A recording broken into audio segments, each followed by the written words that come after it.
Well, hello everyone. Welcome to today's show. Today, keeping up with our eclectic blend of random stuff that we run into in life, we document it and bring it to you. I ran into some friends of mine who run a garment printing operation. Have been around for a long time here in the Murfreesboro area, which is my closest big city that we live next to. And they got a new machine, and of course, me being an old engineer, I had to go see how it all worked. And it's a pretty nice bit of kit, and it makes some very good results. And that's what I want to show you in today's episode. Okay. Now that we've got the requisite intro music and all that stuff done, well, what is it? Well, they do screen prints on large volumes, and screen printing is kind of limited in such that you normally end up having to pay the setup fee because they have to set the print itself up, the screen up, and you have to have one for the different colors, and you're limited both in resolution and really kind of coloring of it. So I looked at this machine they showed me. It's like, I have to find an excuse to do something with that. And I did have an excuse, so we gave it a shot. So this is a nice piece of equipment. I have two little videos. I'm going to trim the introductory spot off the longer one and take that off since I'm really telling you what it's all about now. Here's an example of some hardware. Isn't it gorgeous? Drew that myself. Okay.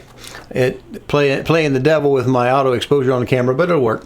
All right, now that particular graphic was hand-drawn by me. It's my own artwork on a free program called GIMP. It's been around. It also has been around for a long time. It's not the easiest program to work with, but I don't do a lot with it. Once you kind of get rip-roaring with it, it's not so bad. There's lots of stuff on YouTube to do it.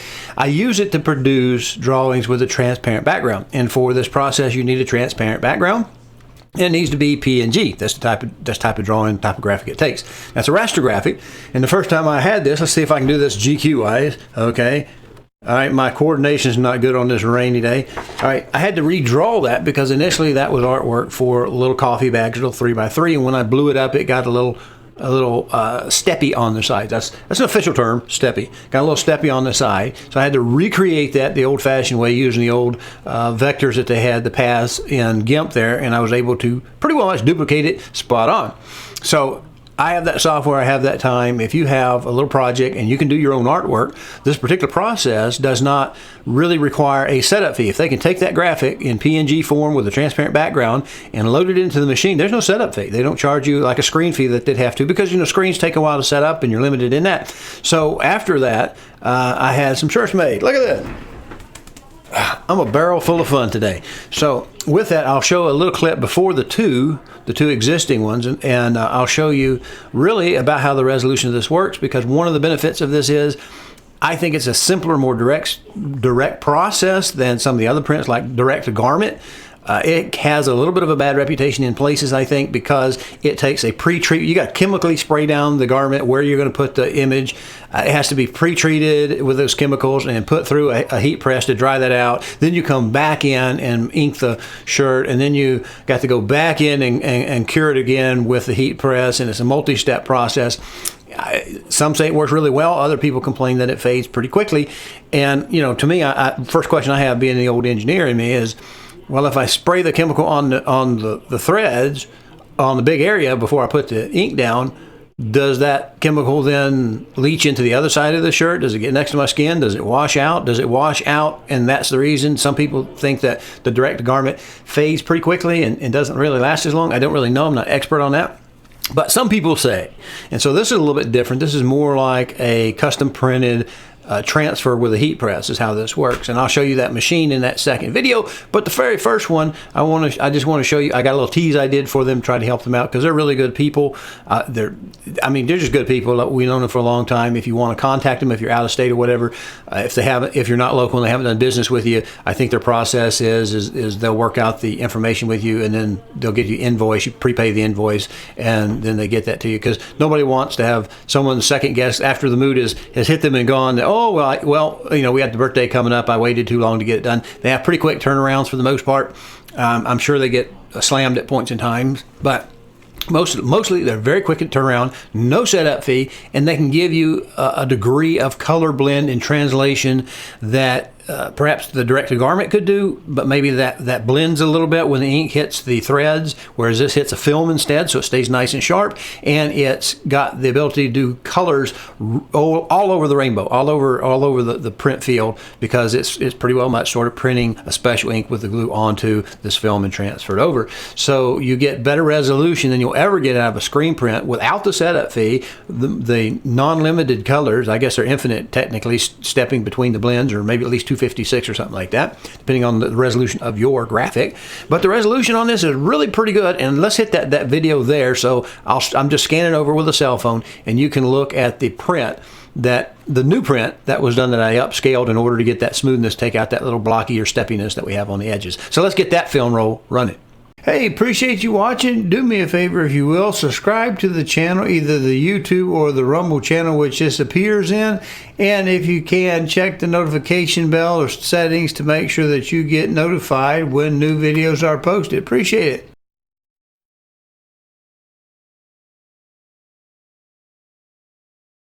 Hello, I'm Dale Delbridge. Let me tell you what my friends at Worxgroup, Murfreesboro, Tennessee, can do with your artwork on transparent background in PNG format with no setup fee, with runs of shirts as few as one shirt. Call them, check it out.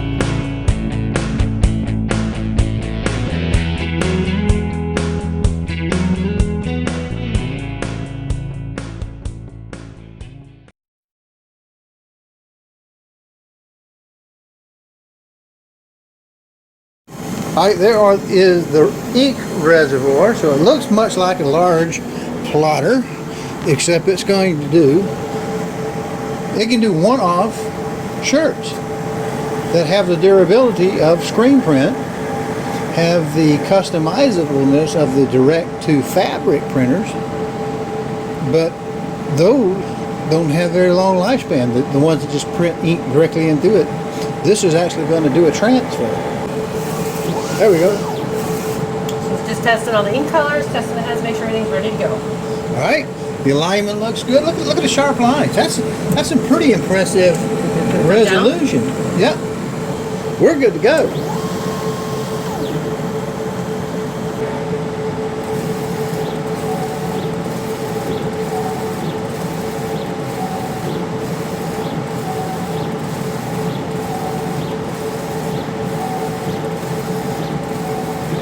So the back head's printing the colors, and then as it comes forward, the white head is going to put white over the top. That's the underbase, so that the colors look correct on the shirts.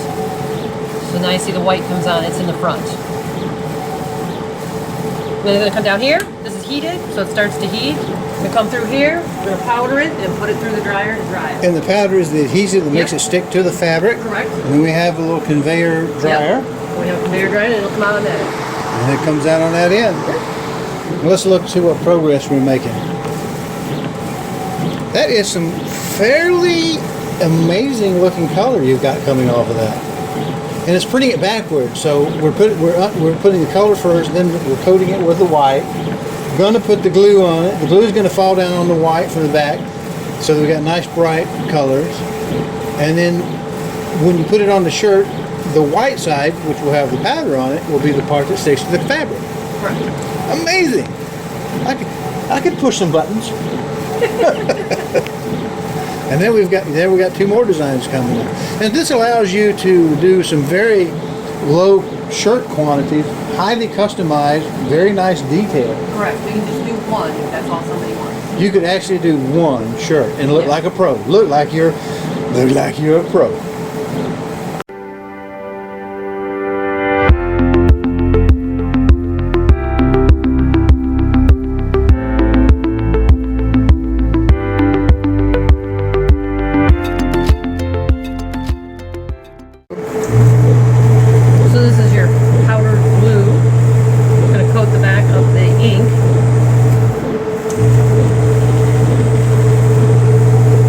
Like snow.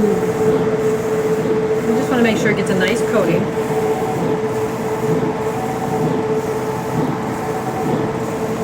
So how do you keep getting too much?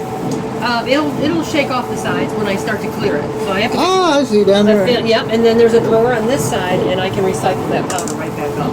So no waste. No, no waste. That is. And after this, we've got to do the, here I'm looking at the edge of the dryer and the conveyor. You can see that belt moving really slow. And then it'll dry out, and then it goes to the iron. Then it goes to the heat press. Yep. Heat press it on. Okay, heat press, not iron, heat press. Heat press. Heat press is a bigger area and usually a bit hotter. Nice even temp. No scorching, no black spots, no brown spots, no golden brown on my white shirt. No. Yeah, and actually it's going to roll it up because you've put the little magnets on there. Now you'll have to, when it gets enough of it up here, you'll be able to get it onto the... Right, and we let it go a little bit farther down. There's a couple of red sensor lights down in there. We haven't hit them yet. So there's the first one. Ah, there we go. Yeah, there's another one. So we want this to have a bit of a head start before we put it into the dryer.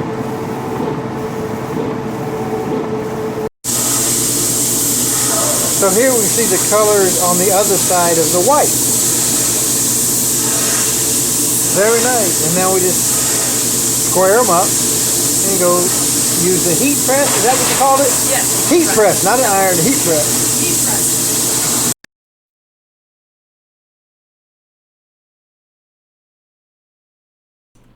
Well, we're going to wrap this up. I decided to tack this on because I want to repeat the fact that I am not doing a commercial for Worxgroup. They're just friends of mine. I like to support local whenever possible. I'm part of the community just as they are. They've been around for so long. I don't even know when they started, but they've been around for a long time. They're fully staffed and have everyone that they need. So if you're tempted as a graphic artist looking for stuff to do, I think if they need it, they'll reach out to and put an ad out. So always keep an eye out for that. But I don't know that it's going to do you any good to call on a weekly basis to ask them if they need a graphic artist. You can always work a side business through S13E or something like that, or set up a website and run your graphic artist business out of that, where maybe you clean up somebody's drawings or whatever. But they can also take photographs, any kind of digital PNG with a transparent background, and convert it to a transfer that goes onto a garment. The garments themselves may or may not be a back order item. It depends on how this crazy supply chain world that we're working in now works.